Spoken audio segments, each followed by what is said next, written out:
ఆవు నెయ్యి కుంభకోణం.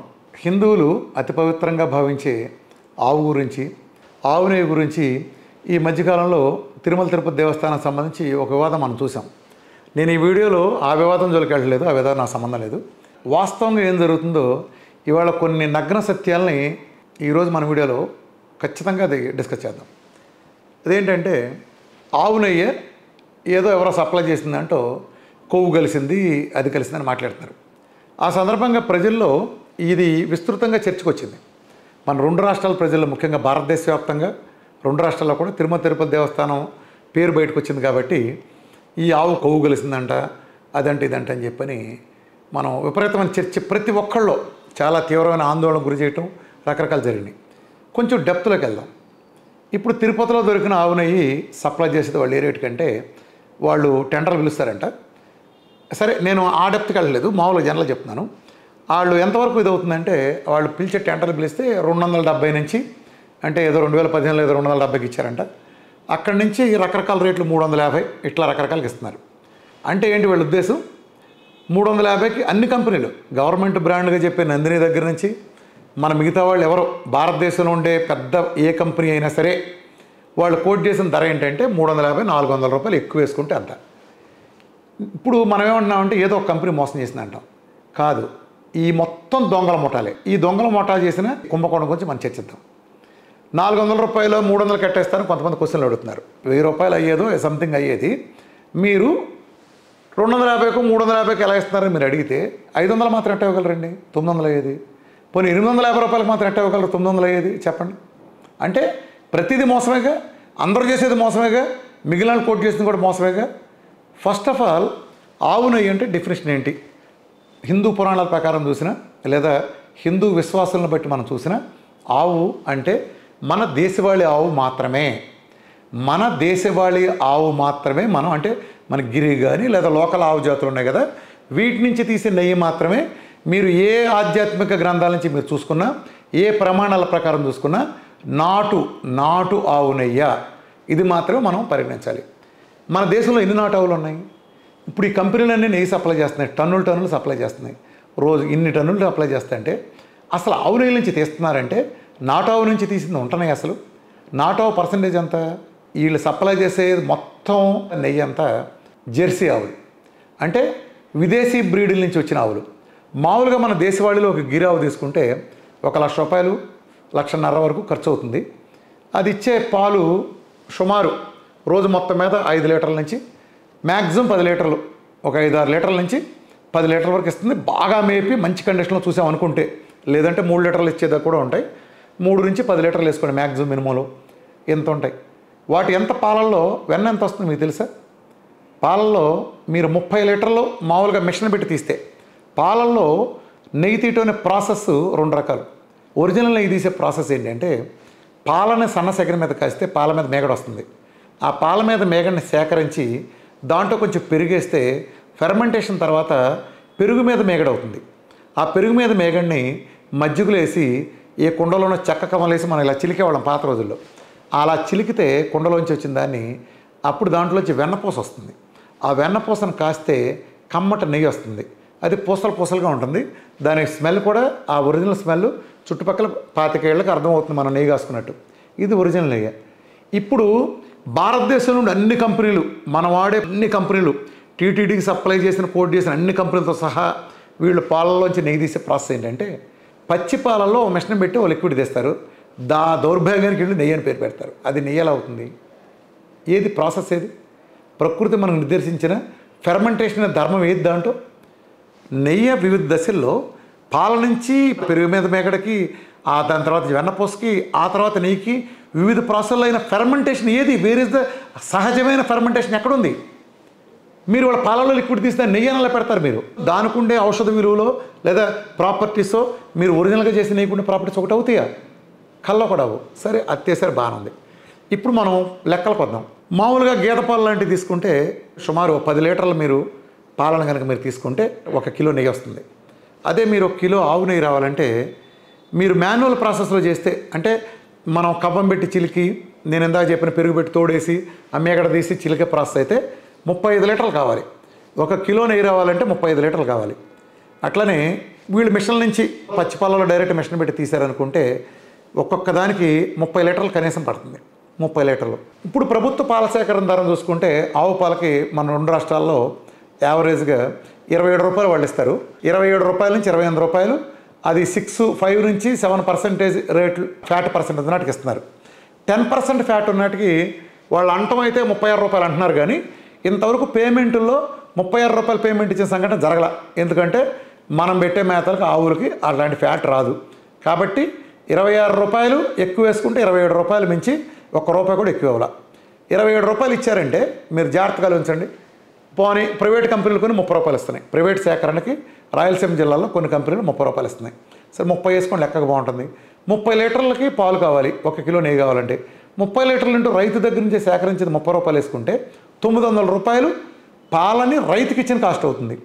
మరి రైతు దగ్గర నుంచి మనకు కొనడానికి ట్రాన్స్పోర్ట్ కాస్ట్ ఉంటుంది, పాల ఫ్యాక్టరీ ఉంటుంది, ఆ ఫ్యాక్టరీలో పనిచేసే వర్కర్లు, దాని ఓవర్ హెడ్స్, పాలను కాయటం, ఇలా పోనీ ఆ మిషన్ పెట్టి తీయటం, ఈ ప్రాసెస్, కంపెనీ ఓవర్ హెడ్స్, దాని తర్వాత ప్యాకింగు, దాని తర్వాత ట్యాక్సులు, దాని తాలూకు అడ్వర్టైజ్మెంట్లు, distribution profit, manufacturing profit, wholesaler profit, retailer profit, ఇవన్నీ కూడుకుంటే వీళ్ళు ఇవాళ పాపులర్ బ్రాండ్ అమూల్ లాంటివి మీరు ఏదైనా తీసుకుంటే, ఎనీ బ్రాండ్, నేను పేరు ఒకటి అంటలేదు, అమూల్లో, విజయానో, హెరిటేజ్, ఇంకో మీరు ఏదైనా పేరు పెట్టండి, సంగమం, ఏదైనా 500 రూపాయలు, 570, 580 రూపాయల నుంచి 650 రూపాయల లోపు ఉంటుంది. అరే మీరు పాల్గొనేదే 900 కదరా మీకు వచ్చేది, పాల్గొనేది మీరు 900 రూపాయలు పాల కాస్ట్ అవుతుంది. ఓవర్ హెడ్స్ కలిపితే మిగతా అన్ని మీ లాభాలు ఓవర్ హెడ్స్ అన్ని కలిపితే దాని డబుల్ అమౌంట్ అవుతుంది. అంటే 1200 లేనిది మీరు ఎవరికి సప్లై చేయలేని పరిస్థితి ఉంటే మీరు ఎలా ఎంఆర్పి 600 రూపాయలకి అమ్ముతారా? మీరు ఏ ప్రజలన్నా వెధవల్లాగా కనిపిస్తున్నారు మీ కళ్ళకి? గవర్నమెంట్లో వచ్చేసిన ఆంబోతులాగా వీళ్ళ లైసెన్స్లు ఇచ్చి వదిలితే ప్రజల చెవుల్లో పెట్టి క్యాలిఫ్లవర్లు అయ్యి ఎలా వస్తుంది చెప్పండి లెక్క? మీకు పాల సేకరణే 1 కిలో నెయ్యి తీయటానికి మీకు 900 రూపాయలు పాలు రైతుకి ఇచ్చే రేట్ అవుతుంటే ఓవర్ హెడ్స్ కలిపితే 1400 రూపాయలు, 1200 పోనీ 1000 రూపాయలు వేసుకోండి అయ్యే పరిస్థితి ఉంటే హీనపక్షం 1200 వాడి కాస్ట్ పడుతుంది, వాడి ప్యాకెట్ కాస్ట్. వాడు ఎలా ఎంఆర్పీ 600కి ఇస్తున్నాడు? వాడి జేబులో డబ్బులు తీసి మనం ఉద్ధరించడానికి ఈ భారతదేశ ప్రజల్ని, మన హిందువుల్ని, ఆవు పాలను నమ్మే వాళ్ళందరినీ నమ్మటానికి ఉద్ధరిస్తున్నారా? బుర్రందా ఎవరికైనా అసలు? పాయింట్ నెంబర్ 2, గేదె పాలు 1 కిలో నెయ్యి తీయడానికి గేదె పాలు 10 లీటర్లు పడుతున్నాయి. అదే 1 కిలో నెయ్యి తీయడానికి ఆవు నుంచి రావాలంటే 30 లీటర్లు పడుతుంది. అంటే 3 రెట్లు ఉండాలి కదా దీనికంటే కాస్ట్. మీరు ఇవాళ మార్కెట్కి వెళ్ళి సూపర్ బజార్లో ఈ వీడియో చూస్తున్న మీ అందరినీ నేను సూటుగా అడుగుతున్నా, మన చెవుల్లో ప్రభుత్వాలు, వీళ్ళు మొత్తం ఈ కంపెనీలు, ఈ మాయాజాలంతో ఎలా చెవులో పూలెట్టి మన ఎలా వెధవలను చేస్తుందని మీరు చూడండి. మీరు ఏ మార్కెట్కి అయినా వెళ్ళండి, ఆవు నెయ్యికి గేదె నెయ్యికి రేటు చూడండి, ఏ కంపెనీ అయినా, ఏ మ్యాటర్ మొత్తం గజ దొంగలే. మీరు ఏ కంపెనీ అయినా చూడండి, 100 రూపాయలు, 70 రూపాయలు, 80 రూపాయలు తేడా. అదేంటి? పాల సేకరణే 3 రెట్లు. సరే మిగిలిన కాస్ట్లన్నీ సేమ్ అనుకుందాం, కానీ 10 లీటర్ ప్రాసెస్ చేయడానికి, 30 లీటర్ ప్రాసెస్ చేయడానికి ప్రాసెసింగ్ కాస్ట్ కూడా ఎక్కువ అవుతుంది. 10 లీటర్ ప్రాసెస్ చేయడానికి ఎంత కాస్ట్ అయితే 30 లీటర్ ప్రాసెసింగ్కి 30 లీటర్ ట్రాన్స్పోర్ట్ ఎక్కువ కాస్ట్ అవుతుంది కదా. అంటే ఆవునే ఇంకా బాగా కాస్ట్ అవ్వాలి కదా. ఒక 50 రూపాయలు, 100 రూపాయలు తేడాసి ఇచ్చేస్తున్నారు ఏంటి? ఎలా ఇస్తున్నారు మీరు అసలు? ఫస్ట్ ఆఫ్ ఆల్ మీరు జెర్సీ ఇస్తున్నారు, అది దేశవాళీ కాదు, ఇది పెద్ద మోసం. తిరుమల తిరుపతి దేవస్థానానికైనా, ఇతర ఏ దేవస్థానానికైనా, లేదా పూజలు చేద్దాం అనుకుని ఆవు నెయ్యిని పవిత్రంగా వాడి ఎవరైనా సరే వీళ్ళు చేసే మోసం అది చేస్తున్నారు. పోనీ ఆవు పాలన్నా, పోనీ జెర్సీ పాలు కొన్నా ఆ పడే రేటు లెక్క ప్రకారం చూసుకుంటే ఎలా వర్కౌట్ అవుతుంది? వర్కౌట్ అవ్వట్లేదు కదా. అలాగే మీరు మనం మూడిట్లో అంటే దేశవాళీ ఆవు, జెర్సీ ఆవు, గేదె పాలు 3 తీసుకుంటే నాణ్యత పరంగా దేశవాళీ ఆవు పాలు అలానే గేదె పాలు కూడా ఒక కేటగిరీ కిందకు వస్తే మంచి క్వాలిటీకి, జెర్సీ ఆవు పాలు దానికంటే తక్కువ కేటగిరీలోకి వెళ్తుంది. ఇది గుర్తుపెట్టుకోండి. రేటింగ్స్లో దానికి దీనికంటే వరస్ట్ రేటింగ్ ఉన్నాయి. అంటే మీరు చెప్పే జెర్సీ పాలు ఇవాళ మొత్తం ఆవు పాలుగా భ్రమించి చేసే జెర్సీ పాలు వాడే బదులు గేదె పాలే ఇంకా పవిత్రమని క్వాలిటీలో కనుక కూడా చూసుకున్నా, మన దేశంలో పుట్టి మన నేటి పని మన గేదెలే ఇంకా మంచి కదా. ఆవు పవిత్రమని చెప్పింది వాళ్ళు జెర్సీ ఆవులకు సంబంధించి కాదు, 35 లీటర్లు 40 లీటర్లు ఇచ్చే పాలు వాటి గురించి కాదు, మన ఇచ్చే నాటు గురించి. వీళ్ళు చెప్పే ఔషధ గుణాలన్నీ ఉండేది, పవిత్రత ఉండేది పాలల్లోనైనా, అలానే మన గోమూత్రంలో ఇంకోదంటే చెప్పేది నాటులో. నాటు మాత్రమే ఆవు. ఇక అది కానప్పుడు గీత కంటే వరస్ట్. అది దేశవాళీ జెర్సీని మీరు ప్రిఫర్ చేశారంటే అది గీత కంటే తక్కువ కేటగిరీ మీనింగ్ ఏ ప్రకారం చూసినా. మరి అంటే మీరు అది సప్లై చేస్తే అప్పుడు అపవిత్రం అవదా? అపవిత్రం అవుతుంది కదా. మామూలుగా ఆవులకి ఏం ఆహారం పెడతాం మనం? ఊరగడ్డి, పచ్చగడ్డి, జనపకట్ట, తెలగపిండి లేదా ఇతరత్ర ఇట్లాంటివి పెడతాం, అంతే కదా. ప్రకృతి ఇచ్చినవి పెడతాం, ఇట్లా చేస్తాం కదా. ఆవులకి స్వీట్లు బిస్కెట్లు పెట్టేప్పుడు మీరు చూసారా? నిజం. వీళ్ళు ఈ మన గుజరాత్ గ్యాంగు ఆవులకి స్వీట్ల నుంచి తీసిన వేస్ట్ పెడతారు. స్వీట్లు ఇప్పుడు పీచు పట్టాలి పాపిడి లాంటివి చేస్తారు, కట్ చేస్తే పక్కన వస్తుంది కదా, ఇది పెడతారు. అలానే అంత లేదనుకుంటే చీప్ బిస్కెట్ల ప్రాసెస్లో వేస్ట్ అయింది ఉంటుంది చూసారా, అది కానీ లేదా చవకు వచ్చే బిస్కెట్లు కొని ఆవులు పెడతారు. ఎందుకో తెలుసా? ఫ్యాట్ పర్సెంటేజ్ పెంచడం కోసం. మీరు బిస్కెట్లు పెట్టిన పాలకి వచ్చే వెన్న శాతానికి అంటే వాళ్ళు తీసే నెయ్యి శాతానికి దీనికి తేడా వస్తుంది. అంటే నెయ్యి కోసం పెడుతున్నారు. ఇలా స్వీట్లు బిస్కెట్లు అంటే కెమికల్ బిస్కెట్లు ఆర్టిఫిషియల్ స్వీట్లు ఆవులకు పెట్టచ్చా? ఇది ఆవుల పట్ల జరిగే ఎంత ద్రోహం ఇది చెప్పండి. అంటే వాటి ప్రకృతి ఏం తినమని స్వీట్లు తినమని ఇచ్చిందా? వాటిని స్వీట్లు నాన్ వెజిటేరియన్ చిల్లీ చికెన్ తినమని ఇచ్చిందా ప్రకృతి? ప్రాసెసర్ స్వీట్లు తినమని పెట్టామా? ఉందా? ఎక్కడన్నా ఉందా ప్రపంచంలో? వీళ్ళు ఇచ్చేది అందుకుని ఫ్యాట్ పెరగటానికి. ఒక పక్క 35 లీటర్ల ప్రొడక్షన్ 40 లీటర్ల ప్రొడక్షన్ ఒక ఆవుకి ప్లస్ బిస్కెట్లు పెట్టినవి ఆవులు. మీరు ఆలోచించండి ఎటు వెళ్ళిపోతుందో. ఇప్పుడు కొన్ని సాధికారిక లెక్కలు చూద్దాం. దేశవాళీ నెయ్యి 1 లీటర్ పాలు కనుక మనం తీసుకుంటే దాని నుంచి 35 గ్రాముల నెయ్యి వస్తుంది, 50 గ్రాముల వెనపూస వస్తుంది.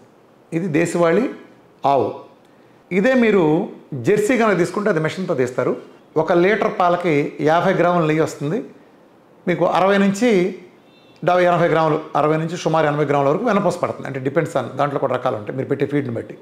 అలానే గేదె కనుక తీసుకుంటే మీరు 1 లీటర్ పాలకి 80 గ్రాముల నెయ్యి వస్తుంది, అలానే ఒక వెన్నపూస వచ్చేటప్పటికి మీకు 100 గ్రాములు వస్తుంది. దీన్ని బట్టి అర్థమైంది కదా నెయ్యి ఎలా వస్తుందో. ఇంత తక్కువ నెయ్యి వస్తున్నప్పుడు ఆవు పాలకి దీనికి డబుల్ నుంచి 3 రెట్లు తేడా ఉన్నప్పుడు అంటే డిపెండ్స్ ఆన్ ఆ కొవ్వుల పర్సంటేజ్ని బట్టి మీరే రకంగా రెండింటి రేటు ఒకే రకంగా అమ్ముతారు. ఇదో పెద్ద కుంభకోణం. ప్రతిరోజు హిందువులు పవిత్రంగా భావించే ఆవు నెయ్యి పట్ల ప్రతి కంపెనీ భారతదేశంలో రిజిస్టర్ అయిన ప్రతి కంపెనీ చేస్తున్న నిలువెత్తు దగ, నిలువెత్తు వెన్నుపోటు, హిందువులకు చేస్తున్న అతిపెద్ద ద్రోహం. సరే అది పక్కనట్టండి. ఇంకా ఈ దేశంలో ఆధ్యాత్మికాన్ని మేమే పరిరక్షిస్తాం, మా కంపెనీ బ్రాండ్ కొంటేనే దేశభక్తి, మిగతా కొనొద్దని చెప్తే వేల కోట్ల అక్రమంగా కల్తీ వ్యాపారంతో సంపాదించిన ఒక మాఫియా ముఠ, తేనె దగ్గర నుంచి కలిసే ఒక మాఫియా ముఠ ఉగాండా నుంచి కొవ్వు, జంతువుల కొవ్వు, యానిమల్ టాలోని తెప్పించి దాన్ని ఒక కెమికల్ ప్రాసెస్, ఒక లిక్విడ్ కలిపి ప్రాసెస్ చేయడం ద్వారా దాన్ని ఆవు నెయ్యి ఫ్లేవర్ వచ్చేట్టు మార్చి ఈ భారతదేశంలో కేంద్ర ప్రభుత్వం చేత సర్టిఫికేట్లు కూడా తీసుకున్నారు వాళ్ళ చేత, ఇది గొప్పదని. అలాంటి వాళ్ళు 600 రూపాయలకు అమ్ముతున్నారు. ఎట్టా అమ్ముతున్నారా మీరంతా? నిలువున దాకా చేసిన ఫ్రాడ్లు. డయాబెటీస్ లాంటి మందులు కానీ పెట్టాము, కరోనాకు మందులు కానీ పెట్టాము అని పేర్లు చెప్పి భారతదేశాన్ని ఆధ్యాత్మికత పేరుతో అమాయకులైన హిందువులని ఇది నమ్మే వాళ్ళందరినీ నిలువున దోచేసిన ఒక కంపెనీ, ఒక దొంగల మూట, కల్తీ తేనెని ప్రతి ప్రోడక్ట్ని కల్తీ నమ్మి వేల కోట్లు సంపాదించిన ఒక దొంగల మూట, పవిత్రంగా మాట్లాడి కాషాయ గుడ్లు కూర్చొని నీతులు చెప్పే ఒక ముఠా నాయకుడు వాళ్ళ కంపెనీల్లో ఉగాండా నుంచి యానిమల్ పువ్వుని తీసుకొచ్చి ఆవు నెయ్యి కింద మార్చి అమ్ముతుంటే భారతదేశం అంతా భ్రష్టు పట్టిపోలేదా చెప్పండి? ఏమైనా మనందరం మనోభావాలు ఏమవుతున్నాం మనం అంతా? ఎక్కడున్నాయి నాటావులు? ఎక్కడున్నాయి ఈ గుజరాత్ కంపెనీలన్నీ? నిజంగా నాటావులు పెట్టి మనకి భారతదేశం అంతా సప్లై చేసి ప్రపంచం అంతా ఎగుమతి చేసేసి గేదె పాల రేటుకి ఇచ్చేసి ఎక్కడి నుంచి తెస్తున్నారు బాబు మీరు టెక్నాలజీలన్నీ? అంటే మీ లెక్క ప్రకారం ఆవు పాలని 10 రూపాయలు పడాలి. మీ లెక్క ప్రకారం 10 రూపాయలకి మార్కెట్లో దొరికితే మీరు దాని నుంచి తెసిన దానికి మీ రేటుకి మీరు మార్కెట్లో మీరు అమ్మే 600కి మీరు అమ్మగలుగుతారు కిలో. ఆవు పాలు 10 రూపాయలు దొరికే పరిస్థితి లేదు కదా. 10 రూపాయలకి ఏమీ దొరకదు కదా. 10 రూపాయలకి మీరు లీటర్ వాటర్ బాటిల్ రావట్లేదు కదా. 20 రూపాయలు వాటర్ బాటిల్ పడుతుంది అయ్యా. అంటే మీ లెక్క ప్రకారం మీరు అమ్మే ఆవు నెయ్యి 600 రూపాయలు చూసుకుంటే 30 లీటర్లు దాన్ని పట్టినాయి అనుకుంటే 1 లీటర్ పాల కాస్ట్ 5-6 రూపాయలు పడుతుంది. అంటే మిగతా ప్రాఫిట్లు అన్నీ ఉంటాయి కాబట్టి అన్నీ తీసేసి నేను రియల్గా లెక్కేస్తే 5 రూపాయలు పడుతుంది పాల సేకరణ. అంటే 5 రూపాయలు పాలు దొరికే పరిస్థితి లేదంటే మీరు ప్రజల్ని ఎంత మోసం చేస్తున్నారు? నిలువెత్తిన భారతదేశంలో హిందువులందరూ మనోభావాలని మీరు ఇష్టం వచ్చినట్టు చెడగొట్టి మీరు చెడగొడ ఆడుకుంటున్నారు కదా. మీరు మిమ్మల్ని నమ్మి పవిత్రమైన యజ్ఞాలు చేసేటప్పుడు మేము ఆవు నెయ్యి నమ్మి చేస్తుంటే నిలువెత్తిన హిందువుల నమ్మకాన్ని అడ్డం పెట్టుకుని ఈ కంపెనీల కార్పొరేట్లంతా గజ దొంగలా దోచుకుంటా అంటే ఎవరినో ఒకరిని అనుకున్న ఉపయోగం ఏంటి? మొత్తం దొంగలే. ఒక వ్యభిచార హౌస్ మీద రైడ్ చేసి ఒక అమ్మాయిని పట్టుకొచ్చి ఈ అమ్మాయి వ్యభిచారం అంటే మిగిలిన వాళ్ళ ప్రతిరోధల అంటే నేను వేరేగా అంటలేదు, ఇది మీకు అర్థం కావడం చెప్తున్నా. ఉదాహరణకి అందరూ వ్యభిచారం ఇదే కదా. అందరూ తప్పు చేసిన వాళ్ళకి ఎందుకు ఒకళ్ళని చూపించాలి? మొత్తం దొంగల ముఠానే కదా. తీయండి, ప్రజలు లెక్కలు తీయమనండి. ఇప్పుడు నేను చెప్పిన లెక్కలు తప్పనట్టుగా తేడా వస్తున్న జైల్లో పెట్టండి. నేను రెడీగా ఉన్నాను ఓపెన్గా. ఇది ప్రభుత్వాలకు తెలిసి జరుగుతుందా తెలియకుండా జరుగుతుందా? సో ప్రజల భ్రమంలో ఉండద్దు. ఆవు నెయ్యితో జరిగేది మొత్తం ఈ దేశంలో ఉండే అమాయకులైన హిందువులని ఒక రకంగా చెప్పాలంటే మనోభావాలను తీవ్రంగా గాయపరిచి వాళ్ళు చేయటం. వీళ్ళు చేసేదంతే. వీళ్ళ మీద ఆవుపోయే ప్రపంచం అంతా మీద అదే. ప్రపంచం అంతా దొరికేది అదే. మన కూల్ డ్రింక్లో పురుగు మందులు ఉన్నాయంటాం, ప్రతి మినరల్ వాటర్ టెస్టింగ్ పంపించని పురుగు మందులు ఉంటాయి, అయ్యే మిగతాట్లో కూడా ఉంటాయి. అట్లనే ఇది కూడా అంతే. భారతదేశంలో తేనె కల్తీ, ఆ మధ్య మొత్తం అన్ని కంపెనీలు అడ్డగోలుగు దొరికిపోయిన మనకు తెలుసు కదా. మన లిక్విడ్ గ్లూకోజ్ తీసుకొచ్చి మొత్తం కలిపేసి తేనె పేరు మీద ప్రతి కంపెనీ, ప్రతి పాపులర్ కంపెనీ చాలామంది చేస్తే వీళ్ళ జర్మనీలో ఇలా బట్టలు ఉడదీసిన విషయం కూడా మీకు అందరికీ తెలుసు కదా. అయినా సిగ్గు లేకుండా దాన్ని ఒరిజినల్ తేనె మాది అని సిగ్గు లేకుండా నమ్మేస్తున్నాం. ప్రభుత్వాలన్నీ నమ్మేసి మీడియా అంతా మేలకుండా కూర్చుని అంతా ఏమి ఈ కుంభకోణం గురించి చిక్కురు మనకుండా ఎవరు అడ్వర్టైజ్మెంట్ వాళ్ళు తీసుకుని నోరు మూసుకొచ్చున్నారు. మామూలుగా మార్కెట్లో న్యాచురల్గా కొంతమంది ఆదర్శ భావాలతో, అంటే పూర్తి న్యాచురల్ ప్రాసెస్, నాటు ఆవులు తీసుకుని వాటిని పాలు పిండి ప్రకృతి ఇచ్చిన మేతలు వేస్తా, చివరికి ఆ పాలు తీసిన తర్వాత పాలను సన్నగా కాసి మేగడ తీసి దాన్ని చెక్క కవంలో ఆ ప్రాసెస్ చేసి అది అమ్మేవాళ్ళు 3,000 నుంచి 4,000 రూపాయల వరకు అమ్ముతున్నారు బయట మార్కెట్లో. బయట ప్యాకెట్ కొంటే 550 రూపాయల నుంచి 600 రూపాయలు. అంటే ఎక్కడన్నా వేరియేషన్ ఉంటే ఒకే ఆవునే అమ్మినప్పుడు బయట మార్కెట్కి దీనికి చాలా అంటే తక్కువ తేడా ఉండాలి. కానీ ఏంటి ఇంత తేడా ఎలా వస్తుంది? ఎక్కడ 600 రూపాయలు, ఎక్కడ 4,000 రూపాయలు? అంటే ఏంటిది? ఒరిజినల్ చేసేవాడికి అంత అమ్ముతా అంటే పోనీ ఎంత వేసుకున్నా కానీ వాళ్ళకి 35 నుంచి 40 లీటర్లు పడుతుంది అనుకున్నా, మరి ఆ కాస్ట్ చేసే ప్రాసెస్ అది కూడా చాలా ఇన్వాల్వ్మెంట్ ఉంటుంది కాబట్టి వాళ్ళు పెట్టిన ఇన్వెస్ట్మెంట్కి చూసుకుంటే అది చాలా రీజనబుల్. ఎందుకంటే వీళ్ళేం బల్క్ సేవింగ్స్ వాళ్ళకు ఉండవు. అలా అమ్మేవాడు చాలా తక్కువ అమ్మగలడు. అవునయ్య అమ్మేవాడు, గేదెను ప్రాసెస్ చేసేవాడు చాలా తక్కువ వాల్యూమ్ ఉంటుంది వాడి దగ్గర. అదే మిషన్తో చేసేవాడికి ఏముంది, కోట్లు మన ఎంతైనా సరే అన్లిమిటెడ్ ప్రొడక్షన్ చేస్తాడు. ఎందుకంటే దాని కెమికల్స్ కలిపి మార్చడమే కదా. పాల కూడా అంతే. పాల విషయంకి వచ్చేటప్పటికి ఏం చేయాలి? ఊరినే తిట్టుకుంటాం వలన ప్రయోజనం లేదు. నేనైతే 2 రాష్ట్రాల్లోనూ ఉండే నేను ముఖ్యమంత్రులిద్దరికి, చంద్రబాబు నాయుడు గారికి, రేవంత్ రెడ్డి గారికి నేనైతే ఒక విజ్ఞప్తి చేస్తున్నాను. నాదొక ప్రపోజల్. జస్ట్ మీరు మీ అవకాశం ఉంటే వాళ్ళిద్దరి వరకు చేరేయండి, తీసుకెళ్ళండి. మనం తిరుమల తిరుపతి దేవస్థానం ఆంధ్రప్రదేశ్కి అతిపెద్ద ఆస్తి, తెలుగాళ్ళ పెద్ద ఆస్తి. ప్రపంచానికి హిందువుల్లో విశ్వాసంగా నమ్మే దేవుళ్ళ కొలిచే దానికి అది ఉండటమే మనకు పెద్ద అసెట్ అనుకున్న పరిస్థితుల్లో దాని పాలు వేరే రాష్ట్రాల నుంచి రావాల్సిన అవసరం మనకేంటి? అసలు మనకేం కర్మ పట్టింది? మనకు ఎంత రిచ్ సోర్స్ ఆఫ్ ఉన్నప్పుడు మనకేంటి? నా ప్రపోజల్ ఏంటంటే టీటీడీ ఆధ్వర్యంలో 2 ప్రభుత్వాలు సహకరించి ప్రతి విలేజ్లోనూ మీరు సబ్సిడీ మీద నాటు ఆవులు ఇచ్చేటట్టు గవర్నమెంట్ నుంచి అలవ్ చేయండి, కాస్ట్కి అలవ్ చేయండి. బ్యాంకు నుంచి లోన్లు ఇప్పించండి. అడ్డమైనాటికి లోన్లు ఇచ్చే బ్యాంకులు ఖచ్చితంగా వీటికి ఇస్తాయి. ఒక ఇండస్ట్రీ లాగా ఎవరు ముందుకు వస్తారో ప్రభుత్వం నుంచి, టీటీడీ నుంచి ప్రతిపాదన తీసుకోండి. ఇవాళ ఆన్లైన్లో ప్రతిదీ రిజిస్టర్ అయి ఉంటుంది. ఇదిగో ఈ గ్రామంలో ఈ కిరణ్ అనేవాడి దగ్గర ఇన్ని ఆవులు ఉన్నాయి, ఇదిగో రిజిస్టర్ అయినాయి, వీడి మేత సోర్స్ ఎలా ఉంది, ఒక చెక్కింగ్, ఒక అది ఈ మండలంలో ఇన్ని వేస్తున్నారు, ఈ ఊర్లో ఇన్ని, ఈ ఊర్లో ఇన్ని, ఈ మండలంలో ఇన్ని, ఈ జిల్లాలో ఇన్ని, ఇదిగో ఈ ఏరియాలో ఇన్ని, ఇట్లా ఇన్ని పాలు ఎక్కడి నుంచి మనం సేకరిస్తున్నాం. మీరే సేకరించండి. ఇవాళ మీరు బయటకి ఇచ్చే రేట్ల కంటే ఇక్కడ పడే రేటుకి మన రాష్ట్రం వాళ్ళు వెళ్తారు. మీరు 10 కంపెనీలు పిలిస్తే మీరు 4-5 కంపెనీలకు ఇస్తున్నారు మీరు రేటు. ఏదో రాష్ట్రాలకు వచ్చిన వాడు బాగుపట్టు ఎందుకు? మన దేశ వాళ్ళు ఆవులు పెరుగుతాయి, మీరు ఇవ్వండి. పాలు ఇక్కడ ప్రతి ఊళ్ళోనూ ఆధ్యాత్మికంగా వెంకటేశ్వర స్వామిని ఇలవేల్పులా భావించి కొలిసేవాళ్ళు బోల్డ్ మంది ఉన్నారు. వీళ్ళంతా భక్తి భావంతో, పవిత్ర భావంతో చేస్తారు. సహజమైన మేత ఎప్పుడైతే బిగిన్ అవుతాయో అప్పుడు ప్రకృతికి చాలా మేలు జరుగుతుంది. ఆవు నుంచి వచ్చిన పాలు వేయడం మీరంతా నమ్మితే ఆ వ్యవసాయానికి సంబంధించి కూడా మీరు ఆర్గానిక్ వ్యవసాయం బిగిన్ అవుతుంది. ప్రతి ఊళ్ళోనూ మళ్ళీ క్షీర విప్లవం బిగిన్ అవుతుంది. ఇన్నాళ్ళు పౌడర్లు తీసుకొచ్చి అమ్మి కల్తీ చేసే ఒక నీచమైన వ్యవస్థ నడుస్తుంది. ఇది పెద్ద ఉపాధి అవుతుంది. మీరు ప్రతి ఊరు నుంచి రావడం వలన బయట రాష్ట్రాల నుంచి కొనే పని ఉండదు. ఇవాళ టీటీడీకి ఉండే నెట్వర్క్కి ప్రతి ఊరు నుంచి కనుక ఇమేజ్ని ఊహించండి. ఒక జిల్లాకి వీటిని కలెక్ట్ చేసుకెళ్ళి సాయంత్రం కల్లా మరుసటి జిల్లా కేంద్రానికి పంపించేసి వాటి నుంచి తెలుగు రాష్ట్రాల నుంచి పాలెళ్ళే వ్యవస్థ ఏర్పాటు చేస్తే ఎంత ఉపాధి కలుగుతుంది? ప్రతి ఊరిలో చేసి కొన్ని ఇండైరెక్ట్గా కోట్ల మందికి ప్రకృతిపరమైన ఉపాధి కలుగుతుంది. దానికోసం పచ్చగడ్డి మేపేవాళ్ళు, మేతలు వేసేవాళ్ళు, దానికోసం వెటర్నరీ క్లినిక్స్, దానికోసం పాల సేకరణ కేంద్రాలు, వ్యాన్లు, కొత్తగా ఇంత ఉపాధి సృష్టించబడుతుంది కదా.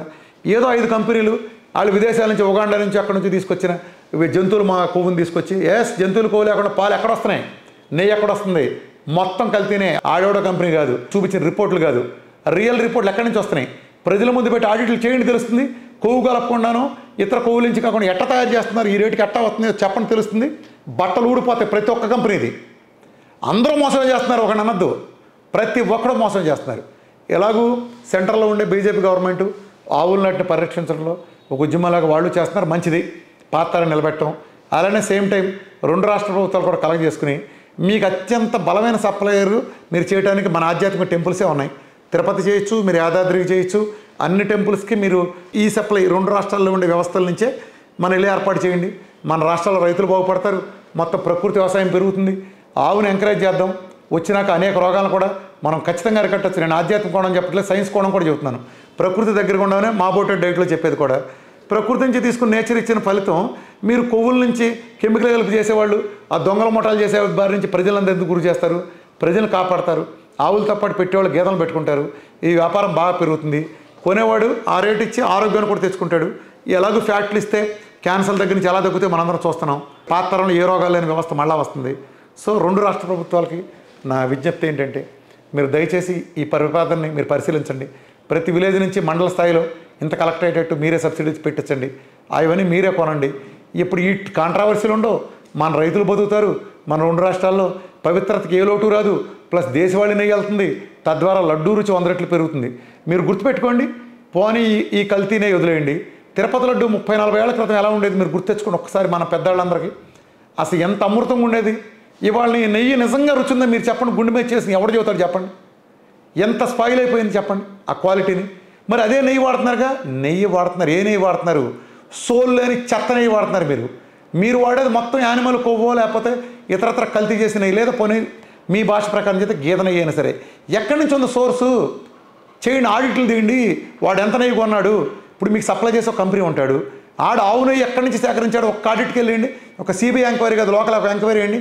బట్టలు ఊడిపోతాయి. మొత్తం ప్రతి కంపెనీది ఊడిపోతాయి. బట్టలు ఊడిపోతాయి. పాల కంపెనీల్లోకి మీరు పాల సేకరణ చేసిన క్యాన్లు వెళ్ళాలి, కానీ బస్తాలు ఎందుకు వెళ్తున్నాయి మీరు చూస్తే కళ్ళు తిరుగుతాయి. వాళ్ళు సేకరించే రేటు ఏంటి, వాళ్ళకి వచ్చే లాభాలు ఏంటి, వాళ్ళు అమ్మే రేటు ఏంటి? సేకరించిన రేటు కంటే తక్కువ రేటు కూడా వినియోగదారులకి ఫ్యాక్టరీస్ అమ్ముతారంటే అసలు ఏం చేస్తున్నారు మీరు? అసలు ఆ నిజాన్ని మీరు ప్యాకెట్ల మీద ఎందుకు పబ్లిష్ చేయట్లేదు? ఒక్క ప్యాకెట్ మీద ఇదిగో ఈ పౌడర్తో చేసాం మేము అని ఉండదు. ఎక్కడి నుంచి వస్తారు మీరు? నిజంగా పౌడర్ నుంచి చేయకుండానే ఏ ఊరు నుంచి తీసుకొస్తున్నారా? పట్టణాల్లో ఆవులు గేదెలు లేవు, పల్లెటూరులో ఆవులు గేదెలు లేవు. ఇప్పుడు హైదరాబాద్ ఉంది. ఎన్ని ఆవులు ఎన్ని గేదెలు ఉన్నాయి? ఎన్ని కోట్ల జనాభా ఉంది? మీరు ఎక్కడి నుంచి సప్లై చేస్తారు? సరే సిటీ లేదు. పల్లెటూరులో ఎవరున్నారు వాళ్ళంతా? రిటైర్ అయిపోయి నడువంగర ముసలాళ్ళు. అలానే పథకాలు వచ్చిన తర్వాత గేదెల మళ్ళీ వ్యవస్థ కూడా లేదు. అంటే ఆవులు లేవు, గేదెలు తిప్పేవాళ్ళు లేడు. ఏదో ఆ ఊరోడు బతకడం సరిపోతుంది గొప్ప అంటే ఇక మిగులు సర్ప్లస్ ఎక్కడి నుంచి ఉంది? లేనప్పుడు మీరు అసలు పౌడర్ నుంచి సప్లై చేస్తా అంటే అసలు నిజాన్ని పాల ప్యాకెట్ మీద ఎందుకు ముద్రించట్లేదు మీరు? వినియోగదారుడు ఎవరికేం తెలియదు. 5 రూపాయలు పెట్టుకునే బిస్కెట్ ప్యాకెట్ మీద కంపోజిషన్ రాస్తా అంటే మీరు 30 రూపాయలు పెట్టుకునే పాల ప్యాకెట్ మీద ఇది పాల పౌడర్ నుంచి చేసాం, దీని గవర్నమెంట్ అప్రూవల్ ఉందని ఎందుకు మీరు ప్రింట్ చేయట్లేదు? వినియోగదారు హక్కులు ఎక్కడ పోయి? ప్రభుత్వాలు ఆలోచించండి. ప్రజలు వాళ్ళ టాపిక్ వచ్చింది కూడా ఆలోచించండి. ఇదంతా ప్రజల చెవుల్లో పెడుతున్న అతి క్యాలీఫ్లవర్. ఈడు లేదు ఆడు లేదు, మొత్తం ఇదంతా ఓ దొంగల మూట. గుర్తుపెట్టుకోండి. నేను కరుగ్గా మాట్లాడి మీరు అనుకోవద్దు. వీళ్ళు ఒక మతాన్ని నమ్మే ఒక విశ్వాసాల హిందువుల మనోభావాలు ఈ స్థాయిలో వీళ్ళు దెబ్బతీసి కల్తీ సప్లై చేస్తా అంటే లేని తప్పు. నేను అలా మాటలంటే తప్పేం రాదు. మాట కాదు, వాస్తవాలు ఆలోచించండి. ఇందులోగా నేను చెప్పినట్లు అబద్ధం తేడా ఉంటే నా మీద కేసు పెట్టి నేను జైల్లో పడేయండి. నేను దేనికైనా సిద్ధంగా ఉన్నా. కానీ నిజాలు మాట్లాడదాం. చర్చకి తీసుకురండి. ఛానల్ అయినా ఇదైనా డిబేట్ పెట్టండి. లోతుకెళ్ళండి. ఎక్కడి నుంచి వస్తుంది ఈ రేటుకి ఎలా ఇస్తున్నారు? కంపెనీని కూర్చోబెట్టి ఆడిట్ ఫిగర్లు బయటపెట్టి ప్రజలు అనుమానాలు తీర్చండి. మీరు ఒరిజినల్ ఎలా ఇస్తున్నారో చెప్పండి ప్రజలకి. అప్పుడు అర్థమవుతుంది ప్రజలకు అసలు నిజాలేంటో. అయిపోయింది, ఏది అయిపోయింది. ఇప్పటికైనా సరే ఈ కొత్త విధానాలు వచ్చి ప్రజల్ని మనకి దీని నుంచి కాపాడపడాలి. మనకి పూర్తిగా మత విశ్వాసాలు కానీ వీళ్ళు కానీ వాళ్ళ విశ్వాసాలు మనం గౌరవించి వాళ్ళకి న్యాయం జరగాలని కోరుకుంటూ థ్యాంక్ యూ వెరీ మచ్.